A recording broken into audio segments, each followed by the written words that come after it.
کہ میں بھی اس وقت اسرائیل اور ایران کے درمیان میں جنگ رکوانے میں کوئی کردار ادا کروں. اس کی وجہ یہ ہے کہ پاکستان جو ہے وہ ایران سے قریب ہے، پاکستان چین سے بھی قریب ہے، اور ہمیں نہیں معلوم کہ ہم تو میڈیا کے حساب سے چل رہے ہیں، جو ہمیں خبریں ملتی ہیں اس کو سن لیتے ہیں، اس پر ریئیکشن دے دیتے ہیں. ہمیں نہیں معلوم کہ کتنی ایکٹیولی اس وقت بیک ڈور ڈپلومیسی، جس کی خبریں نہیں ہوتی ہیں، یہ ایک گڈ آفیسرز کا ایک عنصر ہوتا ہے. جب آپ ثالثی کا کردار ادا کرتے ہیں، جب آپ دو فریقین کے درمیان میں جب آپ لڑائی بند کرنے کی بات کرتے ہیں، تو آپ کوشش کرتے ہیں کہ اس کی خبریں نہ دی جائیں، کیونکہ وہ کچی پکی خبریں ہوتی ہیں. جی تو وی ڈونٹ نو کہ اس وقت کیا ہو رہا ہے، لیکن آئی ہوپ کہ ان 2 دنوں کا جو یہ ٹھہراؤ ہے اس میں بہت کچھ کوشش کی جا رہی ہے کہ اس جنگ کو کسی طرح سے اچھی طرح سے ختم کیا جائے، بجائے اس کے کہ اس کو آگے لے جایا جائے، کیونکہ آگے لے جانے میں زیادہ خطرے ہیں، وہ میں آپ کو بعد میں بتاؤں. یقیناً. اچھا صحیح شرف الدین صاحب، بالکل یہ 2 دن سے تو ہم دیکھ رہے ہیں کہ وہ حملہ نہیں ہوا جو بالکل 2 روز قبل یہی کہا جا رہا تھا کہ شاید کچھ ہی گھنٹوں میں ہو جائے. اگرچہ جو امریکہ کے جو جنگی اثاثے ہیں ان کی موومنٹ بھی ہو رہی ہے، جو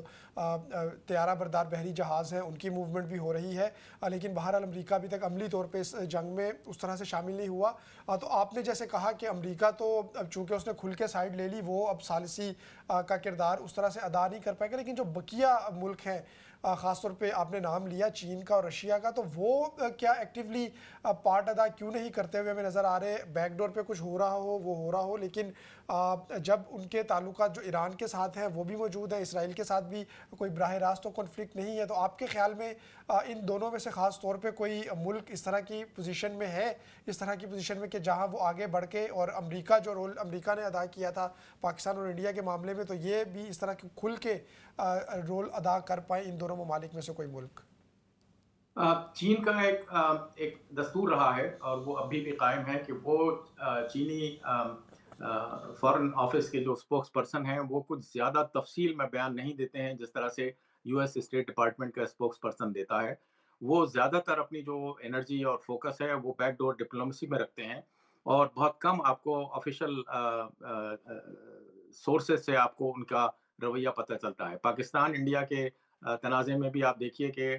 ہانگ کانگ میں پروفیسر گاؤ بہت زیادہ ایکٹیولی وہ سوشل میڈیا پہ تھے، انہوں نے انٹرویوز بھی دیے خبر رساں ایجنسیوں کو، لیکن وہ چین کے آفیشل اسپوکس پرسن نہیں ہیں. تو عین ممکن ہے کہ چین نے کافی اس وقت کوششیں تیز کی ہوں، لیکن میں دیکھتا ہوں کہ چین کا اس میں ایک اپنا مفاد ہے. اگر خدا نخواستہ پریزیڈنٹ ٹرمپ اپنے اس تھریٹ کو کیری کرتے ہیں جس میں انہوں نے کہا ہے کہ میں آرڈر دے سکتا ہوں اور ساری میرے پاس اختیارات حاصل ہیں اس آرڈر کو دینے کی کہ ایران کے اس